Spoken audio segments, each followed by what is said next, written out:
mynews.studio. Today's episode opens with something unusual: an empty editorial boardroom, a blank list of stories. What does it mean when there's really nothing new left to cover? And just to mark the date, it's June 25th, 2025. For the first time since we started this podcast, our editorial review turned up a completely clean slate. There's not a single unpublished story in our queue. That's not a misprint. Every possible candidate has either already aired or overlaps too much with something we've done before. Right. We got here through a pretty exhaustive process.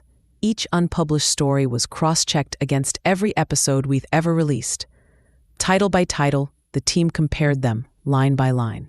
So no new leads, no fresh angles, nothing left that hasn't already been broadcast in some form.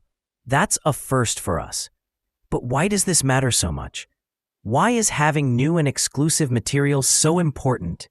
Originality is at the core of what we do. Listeners come here expecting every episode to bring something they haven't heard before. If we start repeating ourselves, we risk losing their trust and their attention. That's really what's on the line. Let's dig into the review process for a second. Stories weren't just rejected if they were identical.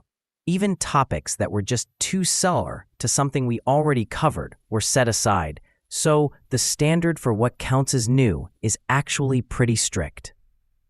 Exactly. It's more than avoiding duplicates. We want to offer depth and insight, something listeners can't get anywhere else. Without fresh leads, we can't deliver that. Quick check. Do we have any potential leads at all? Maybe something tucked away in an inbox or a pitch that slipped through the cracks? Unfortunately, no. The review was thorough. Every story submitted has either made it to air or is too close to a previous episode. We're completely out of new leads at the moment. So what's next? Should we start narrowing down themes like technology, politics, culture, or investigative stories so we know where to focus our search? No specific themes have been set yet. The field is wide open. If we want to set priorities, we'll need to decide which areas matter most to our listeners right now. Otherwise, we're just guessing.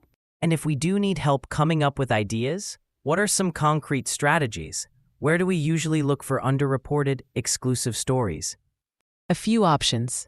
We can monitor emerging news wires, use social media analytics to spot trends that aren't widely covered, reach out to expert networks, or connect with local correspondents. Those are all channels we could use to source original leads. But as of today, none of those have surfaced a news story that's publishable. That's really the bottom line. Is this a sign that our process needs work or just a temporary lull? It's a reminder that staying original takes constant effort. If we don't have new material, we end up repeating ourselves and our audience notices. That's the real risk. So to everyone listening, if you have story leads, now's the time to send them our way. Are you interested in politics, tech, or something more niche? Let us know. Your input could shape our next episode. Just to sum up, after a full editorial review, there are no unpublished stories left. We need fresh leads to keep meeting your expectations. Originality and exclusivity aren't just buzzwords. They're what make this show matter. Thank you for joining us for this behind-the-scenes look. Our commitment to new, meaningful stories hasn't changed, but we do need your help to keep moving forward. Thanks for listening. This episode was brought to you by mynews.studio. Try it now for free.